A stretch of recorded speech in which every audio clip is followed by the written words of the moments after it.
Our Minute for Mission today, Valley family, grows out of Valley's ever-deepening commitment to anti-racism.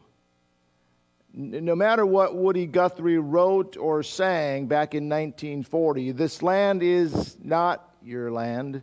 This land is not my land. This land is their land.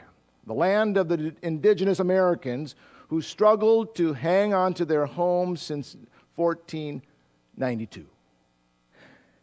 The Reverend Dr. J. Herbert Nelson, he's the stated clerk of our national church, the Presbyterian Church. He's been leading this denomination in addressing the injustices that impact the lives of our native neighbors, who are part of the 574 recognized tribes in the United States. Addressing our failures to uphold treaty rights, traditions, and livelihood of Native Americans is not someone else's doing. Before it was stolen, this land was their land. And our failure to recognize and embrace that truth calls us to repentance. 4 years ago, back in 2016, our General Assembly condemned the doctrine of discovery, which existed since 1493. This doctrine allowed explorers to lay claim to any land or territory uninhabited by Christians.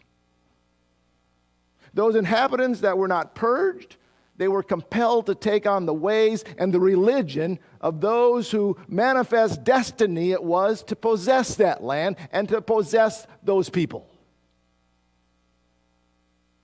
And in 2018, our General Assembly, we were called to action, not just for a moment, not just for a day to recognize the indigenous Americans. That action was to strive to pay attention to our commitment to true justice and to stand in solidarity with our indigenous peoples in their efforts for sovereignty and human rights. With open hearts and open minds, we are beginning to explore what it might mean to Valley to acknowledge the land on which this building sits upon.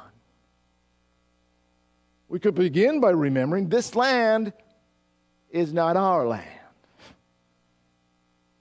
Here in the Valley, we believe this mission too is possible.